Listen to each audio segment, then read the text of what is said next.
Today I'm so excited to have with me a panel of really amazing women I've known for between the three of them, I've known them pretty much all my life, but they're all in their own right very accomplished women, and women that I'm proud and privileged to call friends.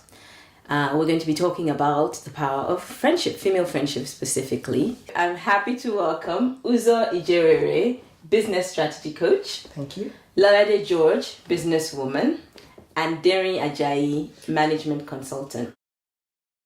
I think I'm going to kind of go back a little bit and say how I know each of you, just to set a context for this conversation. So Uzo, I've known since went to same secondary school, so I'm not going to date myself, but I've known for a couple of decades. Yes, easily. Easily. Lolade as well. Lolade and I didn't go to the same secondary school, but we've known each other since secondary school. Lolade and I think became closer when I moved to the UK 3 years ago. Derin, also same secondary school, many decades of friendship. But again, a friendship that has evolved over the years. I'm so grateful, and I don't say this lightly, I'm grateful to have each one of you in my life. And there's a reason I was actually quite intentional about who I invited onto this show. And I say this because I have a lot of friends. No, you're joking. And so the statement of the year. Because I do not want to cause a world war, I want to say for the record now that each one of you represents your friendship with me, but you also represent my friendship with other women who are not sitting here today. Yes, agreed. So you're representative of the breadth of female friendships that I've been privileged to enjoy. It's a conversation, as I said, so this is going to be going back and forth. But people often say that women are their own worst enemies. So what do you think, Uzo? I think for me that statement has kind of evolved as I've grown older. I mean, I can categorically say that really women didn't help me very much when I was younger, especially in my career building. I found that the women I worked with, for some reason, one way or the other, very reticent to actually be open and honest and to give advice and to actually fully mentor me. And I seemed to get more support from the men that I worked with, which I thought was very strange. I didn't understand why that was.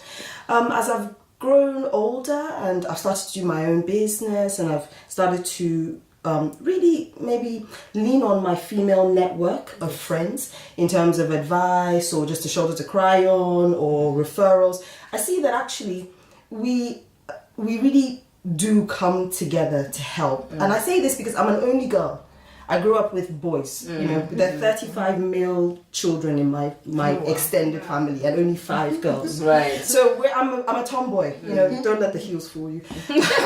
But so I've grown up with guys. I know what I'm very comfortable in a male environment. But as I've grown older, I've seen that the support that women can offer, it's different, it's unique, and it's deep. I don't know how else to express that. Yeah. But so I would say that yes, when I was younger, no, now. Okay. I think it's a thing of maturity. So obviously when we're kind of younger, in school or sort of growing up, it's always been a type of competition. People have seen each other as competition, or trying to get ahead or do better than the other person, and you find a lot of people generally don't help. The other thing is that on the social scene, women are kind of more social in terms of talking, interacting with one another, always the ones to gossip, know what's going on.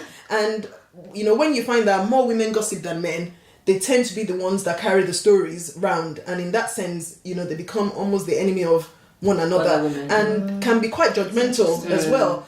But I think that comes down to the fact that we all have sort of different perspectives and different opinions of how certain things should be. As women then mature and I guess settle down, maybe children come in or, different things happen in life, you tend to realize that actually I'm in this world for myself, and actually there's more gain in helping and supporting other people. Together we rise, kind of thing. And I think I found that in a lot of my friendships with people is sort of changed. Even I as a person, I think I've grown. Like Uzo said, you think that as your relationship with women has evolved over the years. And then I think also that you get to a point where you tend to know yourself and be comfortable in yourself, and be picky with the people you surround yourself with. Exactly right. So when you surround yourself with the right kind of people for you, they tend not to be your competition. They tend not to be your enemy, because those are the people that you want to be around you. Yeah, your tribe. Exactly. Unlike previously, you just have a whole lot of people.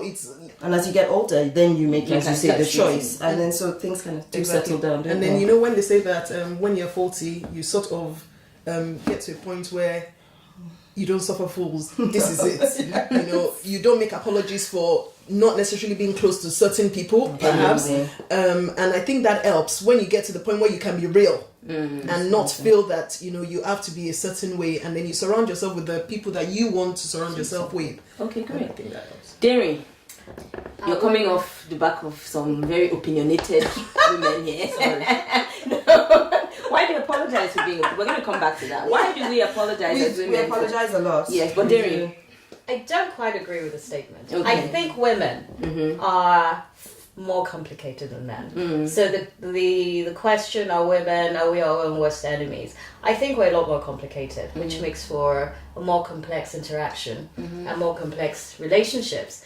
But for me, the most significant relationships in terms of mentoring, friendships, help, support have come from women. Really, if I look, my best boss has been a woman. My worst boss has been a female.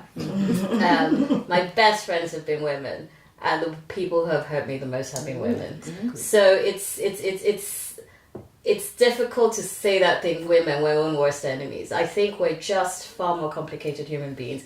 Men are simple, in my view. Okay. I don't think that's it's applicable. It's a universal rule, but I think men are much more simple. At work, my male bosses, I knew exactly how to handle them. My male colleagues, I knew exactly how to handle them. With women, there's no formula. You never know what you're going to get, which I love. It means that there is no template.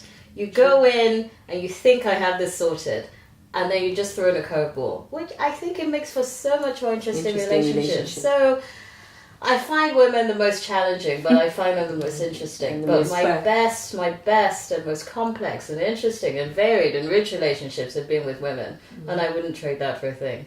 Amazing. Awesome. I think I've always been vehemently against that statement of women being their own worst enemies. I just don't think it holds water. I don't think it stands up to any kind of statistical analysis. I think women are just people. And people are good. Some people are not good. Some men are good. Yes. Some are not. And most people are not just one thing. Of course. Yeah. So very rarely will you find someone who's all good or all bad. But I think, I don't know, I'm a feminist, obviously. And because of that, I feel like I'm against the idea or the notion of holding women to a higher standard than men. So when women mess up, somebody wants to come and say, hey, woman, pulling other women down. But when men have complex relationships, men can be nasty when they don't agree in politics, in life, in relationships, in business. Nobody says, men, pulling men down. Yes. Why, as a woman, does she have to carry the burden of helping all the women in the world? And I really do believe, as Derry said, that my best friendships, my best relationships, the best help I've received. But I don't think that any woman in and of herself has this divine obligation to be to everybody this Madonna or whatever. She's to be a good person. Yeah, but so if Derry is not the best mentor to a woman, another woman at work, does she therefore stand for all women? Of course she not. shouldn't. No, And exactly. So when women say, or when people say rather, oh, this woman, or even the statement that is often attributed to Madeleine Albright, I don't know if she's the one who said, there's a special place in hell for women who don't help. There's a special place in hell for anybody who doesn't help anybody. Exactly. Why? Because I just feel like women, we have so many self-inflicted or burdens that we're carrying, and then society is heaping all these other burdens on us, and so many times we can't be our authentic self. Yes. The pressure to be nice, the pressure to be liked, the pressure to everybody, everything. In my industry, management consulting, it's predominantly men. And it's not a very female-friendly environment in the sense the working hours, the socializing. So men are the majority. And when most of the VPs, the senior principals, they're men. So the women in high positions and even mid-management, it's the exception. It's not the norm. It's changing. And what that means is it's not a level playing field. I was in a practice of 70, there were 5 of us women. So instantly, it's a different environment. There are 5 of us, and of us, I was a junior consultant then, 1 female VP in a body of 20, 30 men. Naturally, I looked to a woman to give me that extra. How should I do things differently? Give me advice. I don't have a family, but there's that, how did you get there? How did you go away, have kids and be able to come back? These are things peculiar to women. So yes, you do want a woman, and a woman who has been able to navigate all of that. Show me how you did it. Show me your template. Give me some help. Doesn't mean I have to follow your way, but show me your way. And you're there to show it can be done. Help the rest of us. It's a willingness, isn't it? A willingness to. So it's just that willingness to be able to, rather than and actually, not just treat it as I've done it. You and figure you it figure out. it out yourself. Yes, and then, you know, and of course I'm being a bit provocative. Yes. in my statement. I think what I'm coming back to is the fact that there is this idea or this notion that, you know, men just help other men. No. Men pull other men down. Yes. All the flipping time. Yes. There's boardroom politics. There's not a woman in definitely. sight. Absolutely. We all know. I mean, your fathers, your husbands, your brothers, who will come home and tell you about the issues they're having with their boss at all. The boss is a man. Yes. Or their business partner who they started this business with, who's pulled a knife in their back. Yes. But when those kinds of things happen in politics, when those kinds of things happen, nobody is turning around and saying to them, these men, this is what all I'm saying, I think, or my own position has always been, allow women their humanity. And can I just make a point in that? And that is my issue exactly. Like, for instance, I posted something on social media last year, I think it was on International Women's Day. And I go, you know what, I really love the whole concept of this it's great to celebrate women. But why do we need to celebrate women? We are 50% of the population of the world. There's no International Men's Day. I'm sorry. So we become these attractions in a cage that we look at and go, oh, great. Just as we give to Hurricane Harvey victims, let's give to women. International Women's Day. It's a day. Why do we need that? Well, and it comes down to this, because the men that have no integrity and stabbing people in the back, and the men that are really good in helping people. It's not a debate. But when it comes to women, the women that are stabbing people in the back and just being aggressive and going for what they want, they're a special breed of women. They're not like any woman I know. They're just people.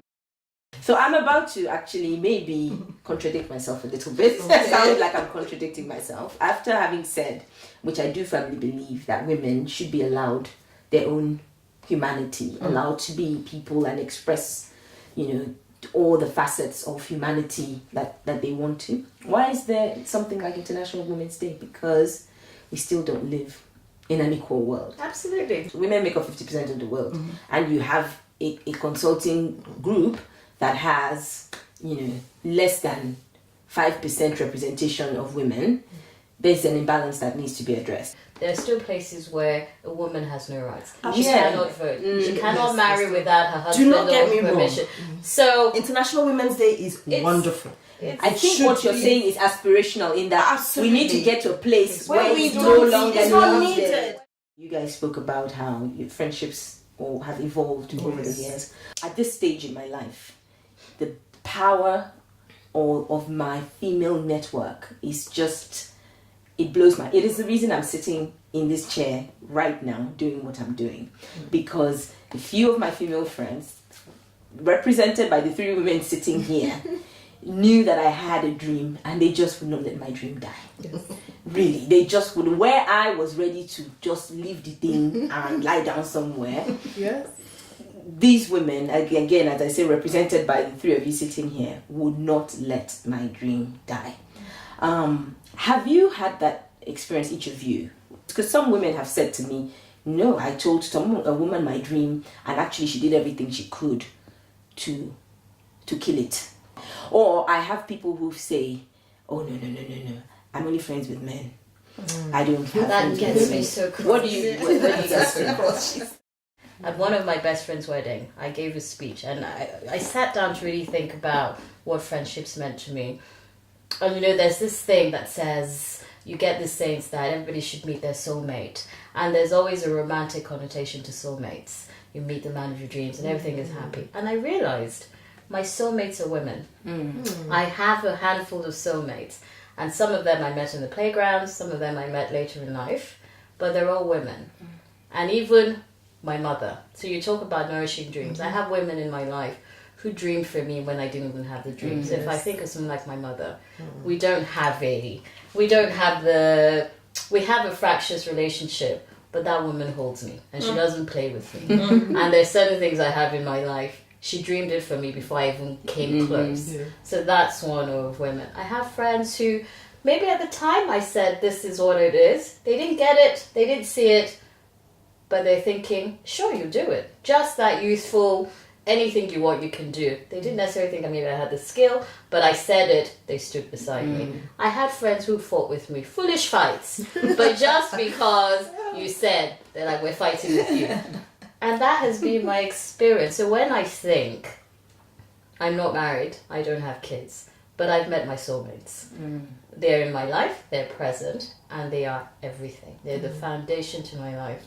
So, yeah. Women, they've dreamed for me, they've dreamed with me, they're still dreaming with me. You're one of them. Thank you. I love that the fact that, you know, Darius expressed it that way, in the sense that your soulmate, sometimes we want to repose all of the soulmate burden into one person. Whereas I think it's supposed to be just as Darian has said, where, you know, you have these soulmates in. So to Lolade. Well, for me, I think my friendships has evolved over the years. Some of it has come from myself, the person I think I've grown to be over the years, sort of striving to be a better person. And then I think I attract what I'm trying to be. And all those women that I find close to me now or that surround me are people that I totally depend on. You know, they're the people that it excites me just talking to them, even almost about nothing important. You know, it's exciting, and you know, they're people that I can share anything with. Even the ones that don't have children, I've got older children, I can still share with them, and you can see, you know, the joy, what, you know, how they feel for my children and all that, which I think it's a blessing that maybe men might not particularly have.